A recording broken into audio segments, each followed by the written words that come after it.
In the valley of the strange, where the real and fake exchange, there's a feeling hard to place. Eyes too wide, plastic face. Androids walk with human gait, their voices warped, the smiles sedate. The line begins to twist and bend between the flesh and where machines pretend. The human meme, the human meme, whispers in this digital scheme. Where do we end, where circuits start? Lost within this work of art.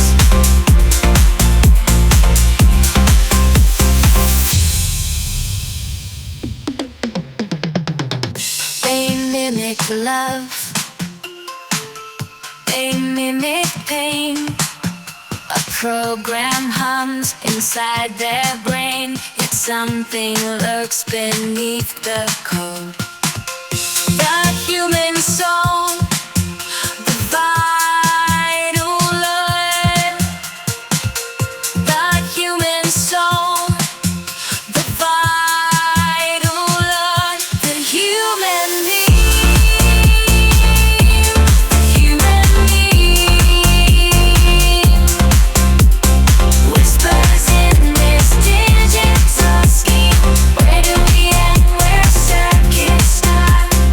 Lost within this work of art. Listen close, the podcast nears. The uncanny valley floods your ears. What does it mean? A human spark. The human mean will guide the dark.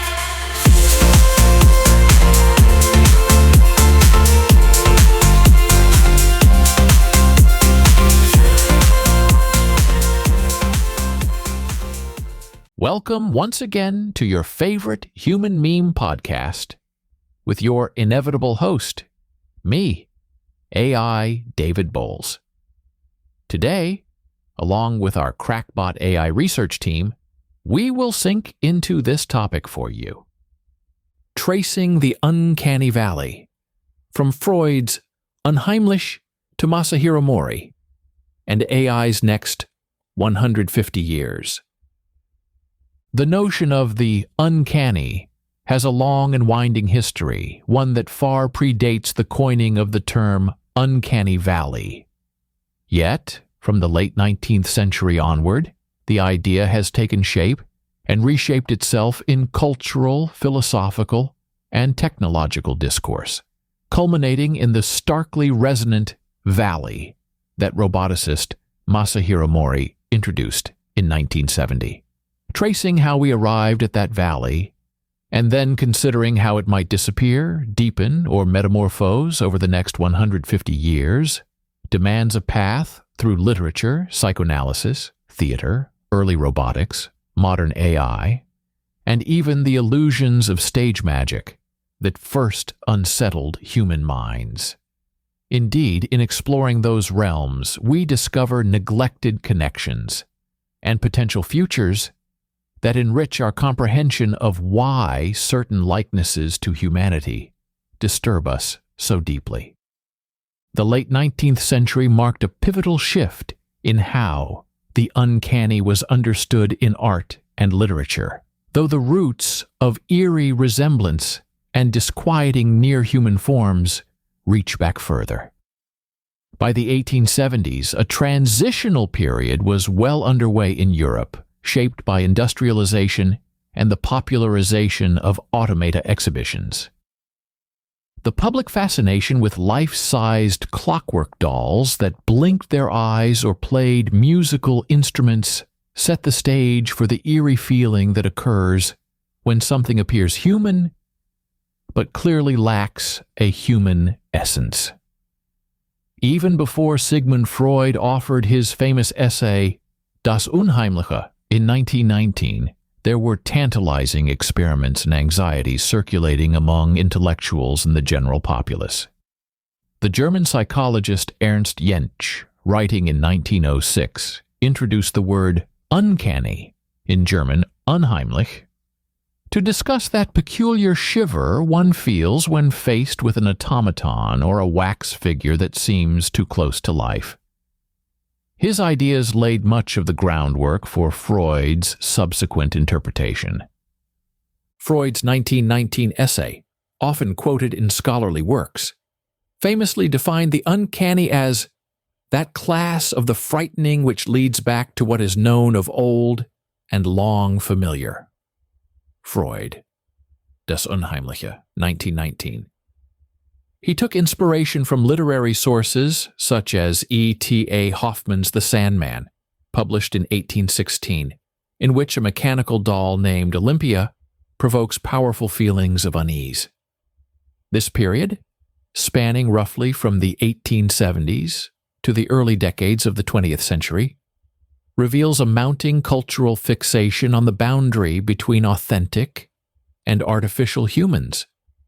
Stage illusions, phantasmagoria shows, and newly discovered psychological phenomena, such as hysteria and hypnosis, had triggered serious debates among scientists, philosophers, and artists about what constituted human essence.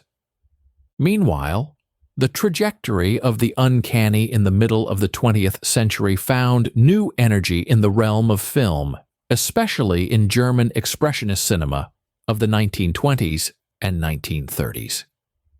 Works like Metropolis, 1927, by Fritz Lang presented humanoid robots that, although visually stylized by the aesthetics of the time, echoed deeper human fears regarding technology's intrusion upon identity.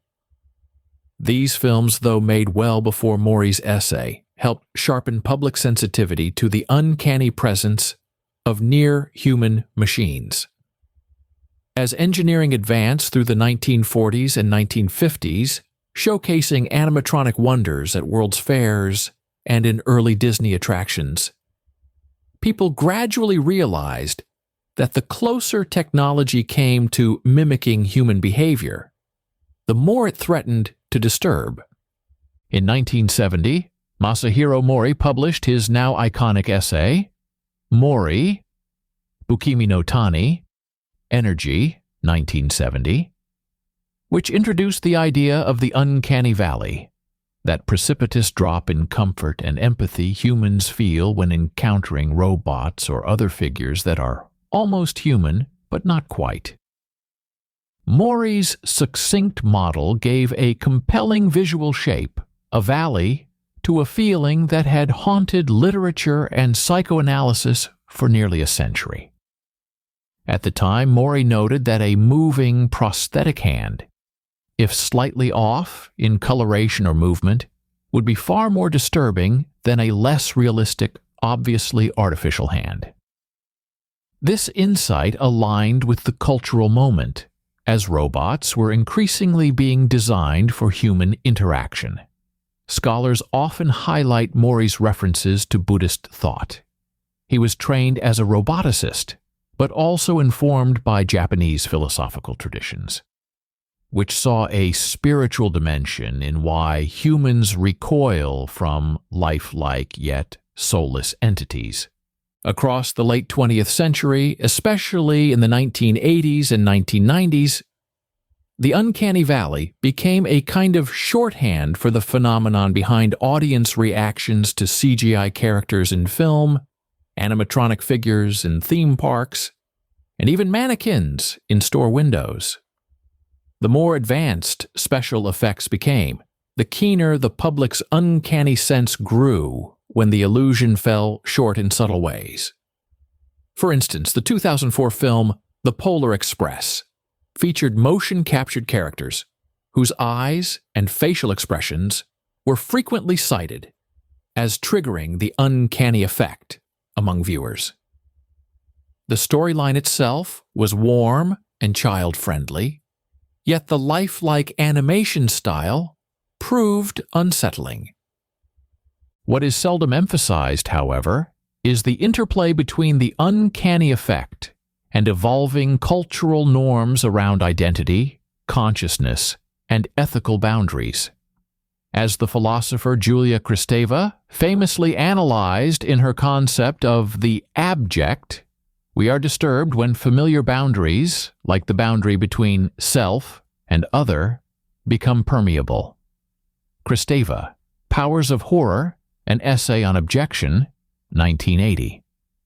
The near-human robot or hyper-realistic digital avatar doesn't just confuse the senses. It also disturbs the deeper sense of what it means to be human in the first place.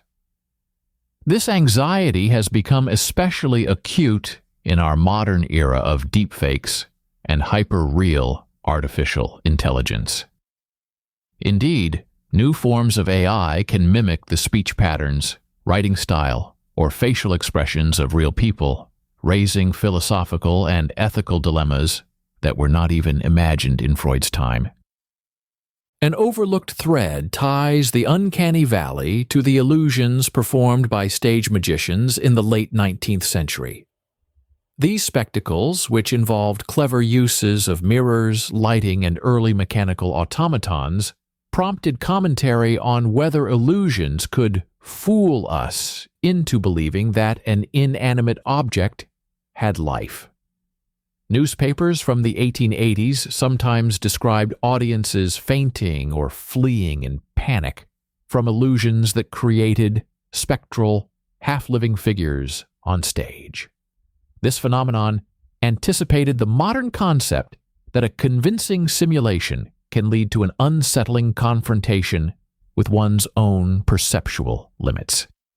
In a sense, the uncanny valley was foreshadowed by those illusions, the point at which an effect is nearly perfect, but betrays itself through minimal errors.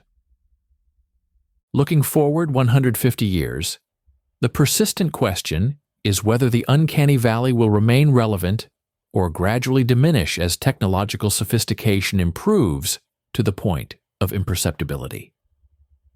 By the late 21st and early 22nd centuries, we might encounter robots, artificial intelligences, or even bioengineered entities whose physical and behavioral traits are indistinguishable from human norms. If that truly happens, the concept of the uncanny valley might lose its potency, for the dip arises from perceiving a subtle mismatch. However, another possibility is that as we adopt new standards of what is normal, be it artificially enhanced lifespans, designer genetics, or fully immersive augmented reality, the uncanny might simply relocate to new thresholds.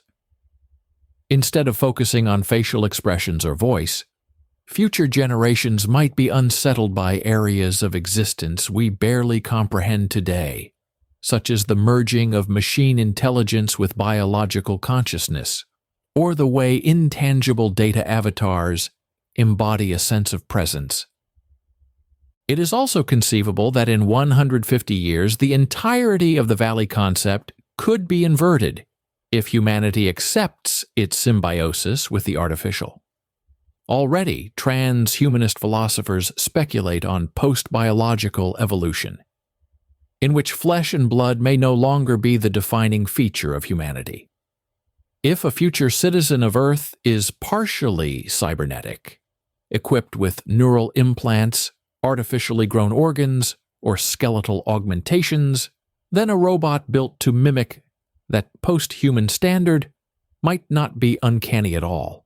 Instead, the truly uncanny might be any vestige of retro-human existence, reminiscent of how present-day viewers find antique mannequins especially eerie. Perhaps the greatest transformation in the uncanny valley over the coming centuries will be the expansion of what humanness itself connotes. Moral philosopher Martha Nussbaum wrote extensively on empathy, arguing that our capacity to feel with others is a cornerstone of civilization. Nussbaum, Upheavals of Thought, The Intelligence of Emotions, 2001. As robots become more integrated into care roles, nursing the elderly, assisting in household tasks, or teaching children, empathy might shift onto artificially intelligent beings in ways that normalize their presence to an extent unimaginable now. The uncanny dimension might be fully tamed by emotional connections that run deeper than superficial resemblances. Then again, human suspicion and fear of the other may never vanish completely. There is a long-standing tradition, spanning from Mary Shelley's Frankenstein, 1818, through modern science fiction, that warns of a monstrous doubling, an entity too close to us physically yet lacking an interior moral or emotional compass. Even if technology perfects outward mimicry, the next 150 years could see waves of ethical, religious, and existential debate over whether created beings deserve rights, whether they can be said to have souls, or whether they might outstrip humanity altogether. In that sense, the uncanny valley might prove eternal, a testament to the tension between the dreams of scientific innovation and the terrors of losing ourselves to our own creations. The cultural conversation, therefore, may continue to revolve around that intangible line between the familiar and the strangely familiar, with each new generation redrawing the boundary. One might imagine, by the year 2175, looking back at the valley as an ancient psychological phenomenon whose significance was overshadowed once we normalized human-machine hybrids. Or, alternatively, it could remain a cautionary trope, repeatedly reminding us that looking into a mirror that nearly, but not perfectly, reflects our own image can instill existential dread.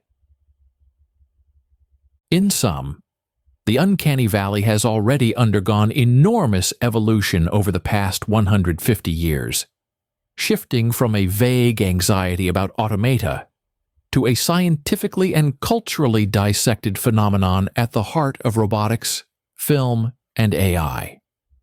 It traces its ancestry through fin de siècle stage illusions, psychoanalytic theories from Jentsch and Freud, the science fiction visions of early filmmakers, and the formal articulation by Masahiro Mori. As we move forward, the meaning of the uncanny will continue to mutate, influenced by breakthroughs in synthetic biology, neural interfaces, quantum computing, and whatever else arises to blur the boundary between human and artifact. Yet the more we refine our likenesses, the more we must confront the question of why that fine line persists in the imagination.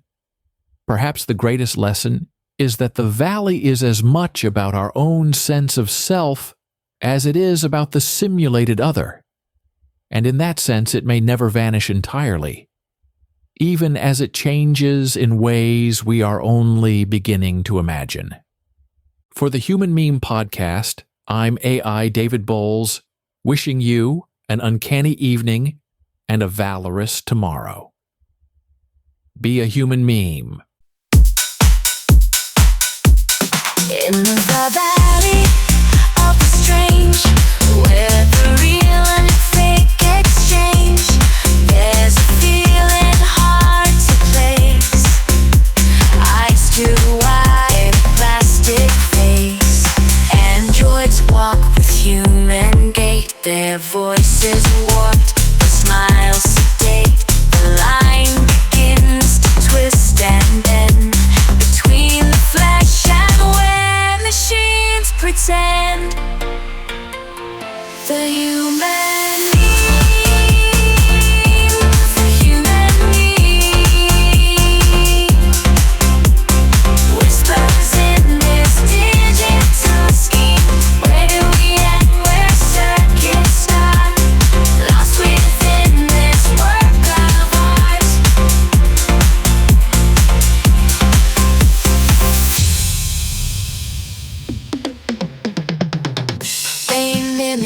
love.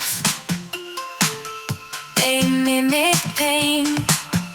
A program hums inside their brain, yet something lurks beneath the code. The human soul, the vital load. The human soul, the vital load. The human being, the human being. Whispers in this digital scheme. Where do we end? Where circuits start? Lost within this work of art. Listen close, the podcast nears. The uncanny valley floods your ears. What does it mean? A human spark. The human mean will